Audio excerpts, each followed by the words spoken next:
필라델피아 반도체 지수가 5.3% 떨어졌고 마이크론은 9.9%, 엔비디아는 3.6% 밀렸습니다. 그런데 오늘 실적 발표를 앞둔 삼성전자는 직전 거래일 이미 5.23% 하락했어요. 최근 국내 시장은 이틀 연속 서킷 브레이커가 발동할 만큼 크게 흔들렸고 밤사이 미국 반도체주도 다시 약해졌죠. 그렇다면 오늘 삼성전자는 미국발 충격을 그대로 이어받게 될까요? 아니면 실적과 향후 사업 설명으로 분위기를 끊어낼 수 있을까요? 반갑습니다, 시청자 여러분. 오늘은 2026년 7월 30일 목요일 한국장이 시작되기 전에 삼성전자를 함께 보겠습니다. 오늘 풀어볼 중심 질문은 하나예요. 미국 반도체주가 다시 흔들린 상황에서 삼성전자가 한 번 더 밀릴 가능성이 큰지, 아니면 오늘 나올 실적과 향후 전망이 독자적인 반전 근거를 만들어줄지입니다. 아직 장이 열리지 않았기 때문에 오늘 가격을 미리 단정할 수는 없고요. 장전 기준으로 무엇을 먼저 보고 장이 시작되면 어떤 순서로 확인해야 하는지 차분하게 정리해 보겠습니다. 먼저 지금 투자자들의 마음부터 짚어봐야 해요. 최근 코스피와 코스닥에서는 이틀 연속 서킷 브레이커가 발동됐고 삼성전자도 하루 안에서 크게 흔들렸죠. 이런 장을 겪고 나면 평소에는 별것 아닌 움직임도 훨씬 크게 느껴집니다. 조금만 내려도 또 무너지는 것 같고 잠깐 올라와도 금방 다시 꺾일 것 같아요. 그래서 장이 열리기도 전에 미국이 떨어졌으니 오늘도 안 되겠다 라고 결론을 내리거나 반대로 이미 많이 빠졌으니 무조건 반등하겠다 라고 정하기 쉽습니다. 근데요, 둘 다 확인보다 감정이 앞선 판단이에요. 오늘은 삼성전자 실적이라는 별도의 변수가 있기 때문에 시작 방향보다 어떤 재료가 장중에 더 오래 힘을 유지하는지를 봐야 합니다. 필라델피아 반도체 지수는 직전 미국장에서 하락했고 최근 닷새 흐름도 좋지 않았어요. 이건 특정 기업 하나만의 문제가 아니라 반도체 업종에 붙어있던 높은 기대가 한꺼번에 낮아지고 있다는 의미에 가깝습니다. 특히 마이크론의 급락은 삼성전자 투자자들이 가볍게 넘기기 어려운 신호예요. 마이크론은 메모리 반도체 업황을 놓고 삼성전자와 자주 비교되는 기업이잖아요. 따라서 마이크론 주가가 크게 밀리면 국내 투자자들은 메모리 수요가 예상보다 빨리 둔화하는 것 아니냐, 지금의 높은 이익이 앞으로도 유지될 수 있느냐는 질문을 다시 꺼내게 됩니다. 실제 실적이 바로 나빠졌다는 뜻은 아니지만 미래 이익에 대한 의심이 커졌다는 뜻은 될 수 있어요. 엔비디아의 하락도 연결해서 봐야 합니다. 엔비디아 주가가 내려갔다고 삼성전자 실적이 즉시 악화하는 것은 아니죠. 하지만 시장은 엔비디아의 인공지능용 그래픽 처리 장치 주문이 줄어들 경우 고대역폭 메모리인 HBM 주문도 약해질 수 있다는 연결을 걱정하고 있습니다. 쉽게 말하면요, 반도체 공급망은 컨베이어 벨트처럼 이어져 있어요. 앞쪽에서 인공지능 가속기 주문이 줄 수 있다는 우려가 생기면 뒤에 연결된 고부가 메모리의 미래 주문까지 미리 낮춰서 평가하는 겁니다. 실제 주문 감소가 확인된 뒤가 아니라 그럴 가능성이 커졌다고 느끼는 순간 주가가 먼저 반응하죠. 지금은 확정된 실적 악화보다 앞으로 벌어질 수 있는 둔화에 대한 불확실성이 가격을 누르고 있는 상황에 가깝습니다. 그럼 미국 반도체주가 떨어졌으니 삼성전자도 무조건 같은 방향으로 가야 하나요? 이렇게 물으실 수 있어요. 답은 아니에요. 밤사이 흐름은 오늘 출발에 부담을 줄 수 있지만 하루 전체 방향까지 확정하는 답은 아닙니다. 삼성전자가 업종 약세에서 벗어나려면 회사 자체의 이익 전망이 유지된다는 설명을 내놓으면 되거든요. 반대로 실적 숫자는 좋아도 미래 수요에 관한 설명이 모호하다면 미국발 우려에서 빠져나오기 어려울 수 있습니다. 그러니까 오늘은 미국 주가가 얼마나 떨어졌는지만 되풀이해서 보는 것보다 삼성전자가 시장의 걱정에 어떤 답을 내놓는지가 더 중요해요. 업종 전체의 공포와 개별 기업의 실제 사업 상황을 구분해줄 말이 나오는지를 들어야 합니다. 원달러 최근 흐름에서는 원화가 강해지고 달러가 약해지는 방향이 나타났어요. 일반적으로 원화 강세는 국내 시장을 바라보는 해외 자금의 부담을 덜어줄 수 있고 수입 비용 측면에서는 긍정적으로 해석될 여지도 있습니다. 반면 수출 기업은 달러로 벌어들인 금액을 원화로 바꿀 때 환산 효과가 줄어들 수 있죠. 다만 오늘 삼성전자의 중심 변수는 환율 하나가 아닙니다. 환율이 안정된다고 해서 인공지능 반도체 수요 우려가 사라지는 것도 아니고 미국 반도체 업종의 조정이 자동으로 끝나는 것도 아니에요. 자, 환율은 충격을 조금 완화하거나 키울 수 있는 보조 조건으로 보고 핵심 판단은 실적의 지속성과 시장 반응에 두는 편이 맞습니다. 시장이 주목하는 내용은 단순한 매출과 영업이익만이 아니에요. 주주 환원, 장기 공급 계약, HBM 수요와 향후 사업 전망이 함께 관심을 받고 있습니다. 전날 SK하이닉스 실적을 받아든 투자 심리가 만족스럽지 못했다는 평가가 나온 만큼 삼성전자에 대한 기대와 경계도 동시에 높아졌죠. 왜 그럴까요? 실적 발표에 담긴 매출과 이익은 이미 지나간 분기의 결과입니다. 주가는 그 성적표를 본 뒤 앞으로의 이익이 더 커질지, 증가 속도가 둔해질지, 현재 수준을 얼마나 오래 유지할 수 있을지를 다시 계산해요.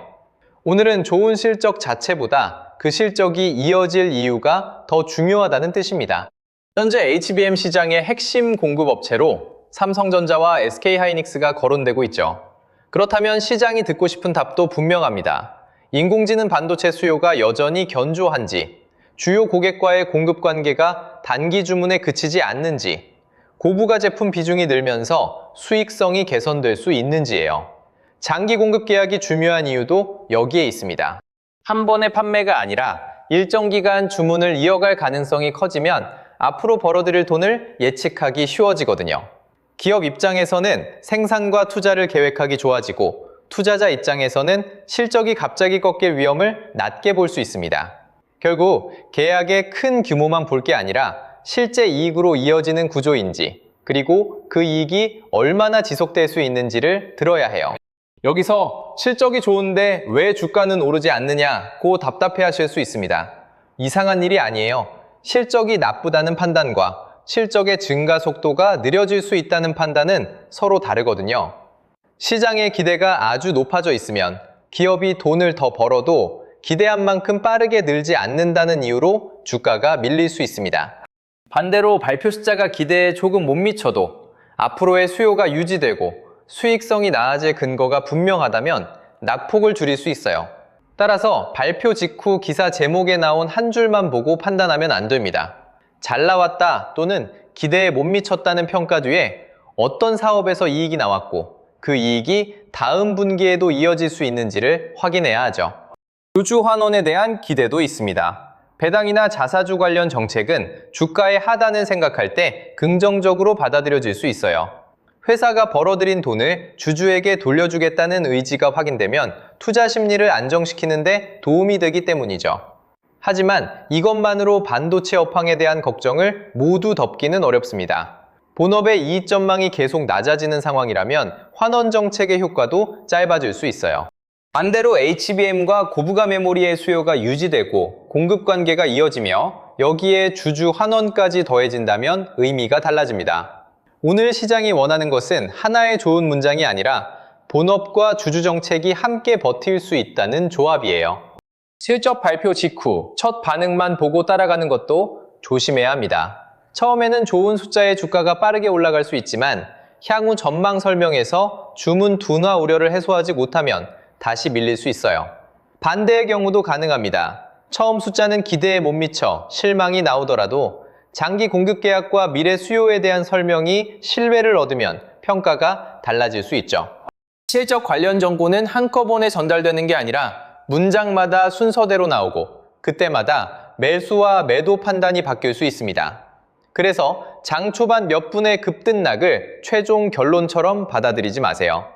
오늘 확인해야 할 것은 순간적인 방향이 아니라 발표 내용을 소화한 뒤에도 그 방향이 유지되는지입니다. 삼성전자는 직전 거래일 22만 6,500원에 시작해 장중 23만 4천원까지 올랐다가 18만 9,200원까지 흔들렸고 최근 확정 거래일 기준 20만 8,500원을 기록했어요. 하루 안에서 오르내린 폭이 워낙 컸기 때문에 평소에 매매 감각으로 대응하기 어려운 구간이었습니다. 오전에 강하다고 생각해 들어간 사람과 장중 급락에서 겁이 나 정리한 사람, 뒤늦게 반등을 기대한 사람의 판단이 모두 충돌했죠. 이 움직임은 오늘 가격을 예언해주는 답이 아니라 현재 시장의 불안이 얼마나 큰지를 보여주는 출발점입니다. 직전 거래일에 흔들렸다는 이유만으로 오늘도 같은 흐름이 반복된다고 정해서는 안 돼요. 당시 거래량은 직전 4거래일 평균의 230% 수준까지 늘었습니다. 이건 단순히 가격이 조금 조정된 날이 아니라 많은 참여자가 서로 다른 판단으로 부딪힌 날이라는 의미예요. 그렇다고 거래가 많이 발생했다는 이유만으로 바닥이 확인됐다고 볼 수는 없습니다. 장중 저점에서 일부 회복됐어도 확실한 방어 주체가 들어왔다고 단정하기 어렵고요. 반대로 고점에서 크게 밀렸다는 사실만으로 모든 매수 주체가 떠났다고 결론 내릴 수도 없죠. 중요한 건 오늘 실적을 확인한 뒤에도 매도 압력이 이어지는지 아니면 불확실성이 줄면서 가격이 차분해지는지입니다. 큰 변동 뒤에는 반등의 크기보다 흔들림이 줄어드는 과정이 먼저 필요해요. 직전 거래일까지 최근 5거래일 동안 외국인은 삼성전자를 3조 5,831억 원 순매도했고 직전 거래일에도 매도 우위가 이어졌습니다. 미국 반도체 업종의 불안이 커지는 과정에서 위험을 줄이는 움직임으로 해석할 수 있어요. 다만 직전 거래일에는 개인도 순매도했고 금융투자와 투신, 사모, 연기금 쪽에서는 순매수가 나타났습니다. 평소처럼 개인이 하락 물량을 대부분 받아낸 모습과는 달랐다는 점은 살펴볼 필요가 있죠. 그렇다고 특정 주체가 샀다는 사실만으로 반전이 확정되는 건 아닙니다. 오늘은 누가 하루 샀느냐보다 직전 거래일까지 강했던 해외 자금의 매도가 둔화하는지, 실적 설명 이후 태도가 달라지는지를 확인하는 게 더 중요합니다. 오늘 수급은 장 마감 뒤 확인해야 합니다. 장 초반 반등이 나오더라도 외국인의 매도 강도가 계속 커진다면 상승이 오래 유지되기 어려울 수 있어요. 반대로 약하게 출발하더라도 매도 규모가 눈에 띄게 줄고 실적 설명 이후 가격이 안정을 찾는다면 시장이 최악의 우려를 조금씩 덜어내는 것으로 볼 수 있습니다. 여기서 헷갈리면 안 되는 부분이 있어요. 최근에 많이 팔았다고 오늘 반드시 다시 사는 것은 아니고 계속 팔았다고 앞으로도 영원히 매도만 하는 것도 아닙니다. 태도를 바꾸게 할 만한 정보가 나왔는지가 중요하죠. 오늘 실적이 그 계기가 될 수도 있고 전망이 모호하다면 오히려 기존 경계를 강화하는 이유가 될 수도 있습니다. 오늘 확인 순서는 복잡하지 않아요. 먼저 미국 반도체주의 하락을 반영한 뒤 삼성전자의 움직임이 업종보다 더 약한지 아니면 충격을 흡수하는지 보세요. 그 다음 실적 발표와 향후 전망에서 HBM 수요, 공급 관계, 수익성에 대한 설명이 나오는지 들으면 됩니다. 마지막으로 그 설명을 받아들인 자금의 태도와 가격 안정 여부를 확인하세요. 이 순서를 거꾸로 하면 장 초반 움직임에 끌려가기 쉽습니다. 처음 조금 오른다고 좋은 실적을 미리 확신하거나 처음 밀린다고 회사의 사업까지 무너졌다고 단정하면 안 돼요. 정보가 나온 뒤 시장이 어떻게 평가하는지를 확인하는 시간이 필요합니다. 보유자라면 오늘 수익을 빨리 되찾겠다는 생각보다 보유 논리가 살아있는지를 먼저 보세요. 매수가가 높다는 사실은 마음에는 중요하지만 회사가 앞으로 벌어들일 이익의 방향을 바꾸지는 못합니다. 내 비중이 감당할 수 있는 수준인지, 추가 변동이 나와도 계획을 지킬 수 있는지부터 확인해야 해요. 실적이 잘 나올 것이라는 기대 하나로 무조건 버티는 것도 위험하고 밤사이 미국이 하락했다는 이유만으로 장 시작과 동시에 모두 정리하는 것도 성급할 수 있습니다. 전망 설명이 기존 보유 이유와 일치하는지, 시장이 그 설명을 받아들이는지를 보고 결정해야 합니다. 기다리더라도 왜 기다리는지 말할 수 있어야 하고 판단이 틀렸을 때 무엇을 다시 볼지도 정해둬야 하죠. 새로 진입하려는 분은 많이 떨어졌으니 싸다는 이유만으로 접근하지 마세요. 가격이 낮아진 것과 미래 이익 대비 저평가됐다는 것은 같은 말이 아닙니다. 시장이 미래 주문 감소를 반영하는 중이라면 주가가 내려온 뒤에도 변동이 더 이어질 수 있어요. 특히 최근처럼 호가가 빠르게 바뀌는 구간에서는 첫 움직임을 놓쳤다는 조급함이 가장 위험합니다. 실적 발표 뒤에도 삼성전자가 미국 반도체 업종보다 계속 약한지 아니면 낙폭을 줄이며 구분되는지를 확인하세요. 한 번에 큰 비중을 싣기보다 자신의 해석이 맞는지 다시 확인할 여지를 남기는 편이 낫습니다. 현금이 남아 있어야 예상과 다른 흐름이 나왔을 때도 대응할 수 있거든요. 그래도 지금은 상승과 하락 중 어느 쪽을 더 조심해야 하나요? 장전 기준으로는 미국 반도체 업종 전체가 흔들렸기 때문에 장 초반 부담을 먼저 경계하는 편이 맞습니다. 마이크론과 엔비디아의 약세는 메모리와 인공지능 수요에 대한 의심을 자극할 수 있고 최근 국내 시장의 변동도 아직 투자 심리를 안정시키지 못했어요. 하지만 삼성전자에는 오늘 실적과 컨퍼런스 콜이라는 독자 변수가 있습니다. 그래서 밤사이 미국 흐름만 보고 오늘 하루 전체를 미리 결정할 수는 없어요. 좋은 숫자가 나와도 미래 전망이 약하면 반응이 짧을 수 있고 첫 숫자가 아쉬워도 수요와 계약의 지속성이 확인되면 평가가 달라질 수 있습니다. 결론은 이렇습니다. 오늘 삼성전자는 미국 반도체주 약세로 장 초반 부담을 받을 가능성이 있지만 실적 발표와 향후 사업 설명이 그 충격을 끊어낼 기회도 함께 가지고 있어요. 반전이 이어지려면 과거에 얼마를 벌었는지만 보여주는 것으로는 부족합니다. HBM 수요가 유지되는지, 장기 공급 계약이 앞으로의 실적을 얼마나 안정시킬 수 있는지, 고부가 제품을 통해 수익성이 이어질 수 있는지에 대한 답이 필요해요. 결국 오늘의 답은 단순한 호실적이 아니라 이익의 지속성을 시장이 믿을 수 있느냐에 달려 있습니다. 확인 신호는 실적 설명이 나온 뒤 가격의 흔들림이 줄고 미국 반도체 업종과 비교해 상대적인 약세가 완화되는 모습입니다. 외국인의 매도 강도 변화가 실제로 나타나는지는 장 마감 뒤 확인해야 합니다.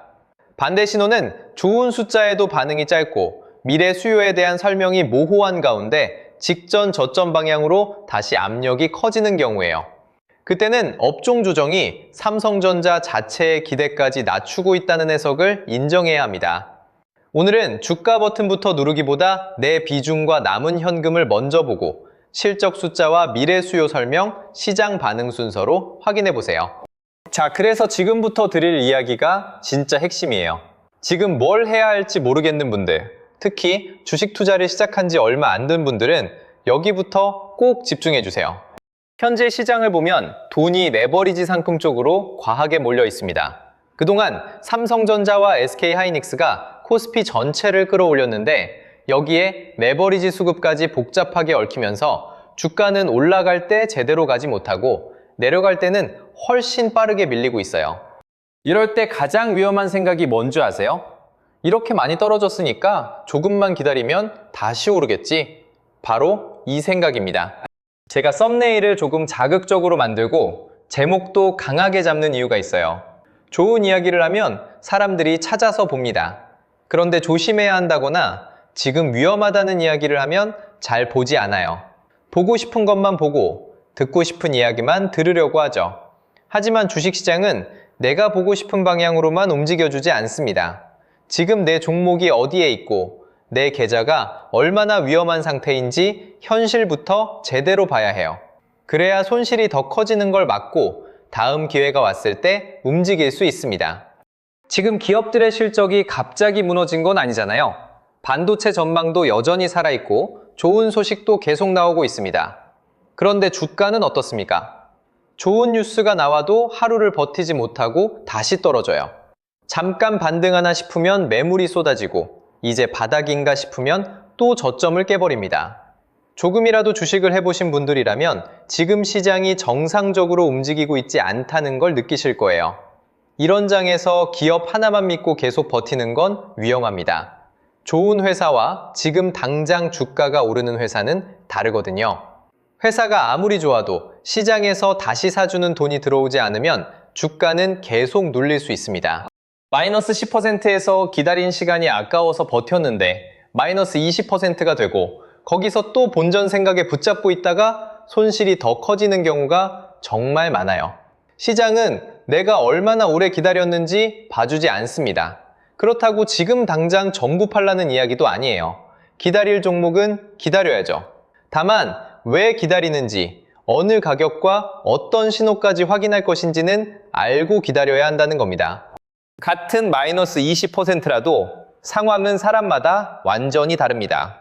그 종목이 계좌에서 10%를 차지하는 사람과 70%를 차지하는 사람의 대응이 같을 수 없고요. 현금을 절반 남겨둔 사람과 이미 모든 자금을 넣은 사람도 똑같이 움직이면 안 됩니다. 그래서 지금은 종목 하나의 전망만 볼 게 아니라 내 매수가와 비중, 남은 현금부터 함께 봐야 해요. 내 종목이 반도체 전체와 같이 밀리고 있는 건지 아니면 시장이 반등해도 혼자 뒤처지고 있는지도 비교해 봐야 하고요. 외국인이 선물만 잠깐 사고 빠지는 건지 현물까지 함께 사들이기 시작했는지, 프로그램 매수가 장중에만 들어왔다가 사라지는지 종가까지 남아있는지, 거래대금이 붙으면서 올라오는 반등인지 거래도 없이 잠깐 튀어오른 건지도 확인해야 합니다. 하루 올랐다고 하락장이 끝난 게 아니에요. 이런 변화가 함께 나타나야 그때부터 시장이 조금씩 달라지고 있다고 볼 수 있는 겁니다. 그런데 이걸 매일 혼자 확인하기가 쉽지 않죠. 외국인 수급을 보라는데 어디에서 봐야 하는지 모르겠고, 프로그램 매매와 거래대금을 확인해도 그 숫자가 좋은 건지 나쁜 건지 판단하기 어렵습니다. 거기에 내 종목까지 계속 떨어지고 있으면 마음이 급해져요. 지금이라도 팔아야 하나, 아니면 조금 더 사야 하나. 영상을 계속 찾아봐도 사람마다 말이 다르니까 오히려 더 혼란스러워지고요. 그래서 제가 지금 같은 장에서 뭘 먼저 확인하고 어떻게 대응해야 할지 막막한 분들을 위해 몇 가지 자료를 준비했는데요. 당장 하락이 더 나왔을 때 무엇부터 확인해야 하는지, 어느 신호까지는 기다려볼 수 있고, 어떤 변화가 나타나면 비중을 다시 살펴봐야 하는지를 하락장 대응 가이드에 담아두었습니다. 그리고 그 기준을 내 계좌에는 어떻게 적용해야 할지 고민되는 분들을 위해 보유 종목 무료 진단도 함께 준비했어요. 보유 종목과 매수가 현재 손익과 비중을 바탕으로 한 종목에 돈이 너무 많이 몰려있지는 않은지, 시장보다 유독 약하게 움직이는 종목은 무엇인지, 지금 계좌에서 어떤 종목부터 살펴봐야 하는지 확인하실 수 있습니다. 종목마다 똑같이 물을 타거나 한꺼번에 팔기 전에 기다려볼 종목과 반등이 왔을 때 비중을 살펴볼 종목부터 나눠보자는 겁니다. 현재 계좌를 어느 정도 점검했다면 그 다음에는 시장이 돌아섰을 때를 준비해야겠죠. 개별 종목에 다시 큰 돈을 넣기가 부담스러운 분들을 위해 반도체 ETF 매매 정보도 정리해 두었습니다. 같은 반도체 ETF처럼 보여도 삼성전자 비중이 높은 상품이 있고 SK하이닉스 움직임을 더 크게 따라가는 상품도 있어요. 국내 반도체 전체에 나눠 투자하는 상품도 있고요. 각 상품이 무엇을 담고 있는지, 변동성이 큰 지금은 어떤 흐름을 확인한 뒤 관심을 높여야 하는지 비교해서 보실 수 있습니다. 하락장이 끝난 뒤 시장의 돈이 먼저 향할 만한 후보도 미리 살펴볼 수 있도록 하락장 종료 후 급상승 히든 종목 자료까지 함께 준비했습니다. 그냥 많이 떨어져서 싸 보이는 종목을 모아둔 건 아니에요. 시장이 흔들리는 동안에도 실적이 유지되고 있는지, 외국인과 기관의 자금이 완전히 빠져나가지는 않았는지, 같은 업종 안에서 상대적으로 잘 버티고 있는지를 보고 추려낸 후보들입니다. 시장이 돌아선 뒤 이미 급등한 종목을 뒤늦게 따라가지 않으려면 하락이 끝나기 전부터 이런 종목들을 보고 있어야 하거든요. 다만 자료를 한번 확인했다고 시장이 그대로 멈춰 있는 건 아니잖아요. 오늘까지 버티던 가격이 내일 무너질 수도 있고, 계속 팔던 외국인이 갑자기 현물과 선물을 함께 사들이기 시작할 수도 있습니다. 그래서 그날그날 달라지는 시황과 가격 변동성까지 이어서 확인할 수 있도록 주도주 알림센터도 같이 열어두었습니다. 레버리지로 꼬였던 수급이 조금씩 풀리는지, 외국인 자금이 다시 들어오는지, 반도체에서 빠져나온 돈이 어느 업종으로 향하는지를 시장 변화에 맞춰 살펴보실 수 있어요. 여기까지 말씀드린 자료들 100% 무료로 여러분들께 공유 드릴 겁니다. 자료 보시는 방법 정말 간단하고요. 우선 채널 구독과 영상 좋아요 한 번씩 꾹 눌러주세요. 그리고 영상 아래 설명란 링크나 고정 댓글에 있는 링크를 누르면 신청 페이지가 나오는데요. 원하시는 자료를 눌러주시고 간단한 정보만 입력해 주시면 완료가 됩니다. 다른 채널들처럼 신청하시면 연락드리겠다, 순차적으로 자료를 보내드리겠다, 이런 식으로 말하면서 자료도 안 주고 연락도 안 주는 채널이 있는 것 같은데요.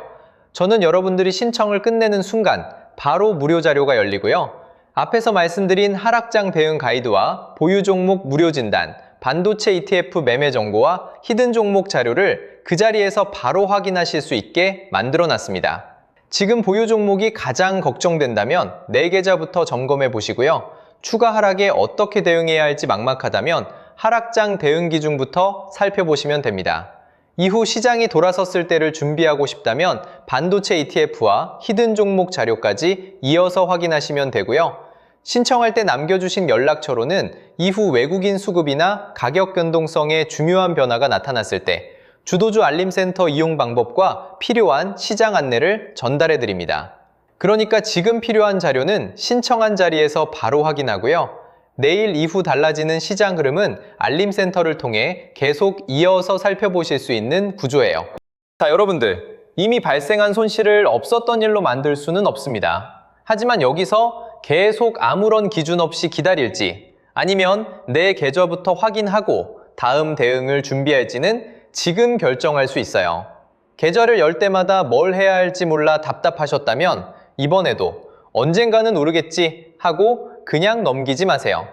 내 종목을 왜 계속 가져가는지, 어디까지 기다릴 건지, 반등이 나왔을 때는 어떻게 할 건지 지금부터 하나씩 확인해 두셨으면 좋겠습니다. 오늘 말씀드린 핵심을 자신의 기준과 대응 순서로 꼭 회수해 두셨으면 좋겠습니다. 끝까지 함께 해주셔서 감사합니다. 다음 영상에서 다시 인사드리겠습니다.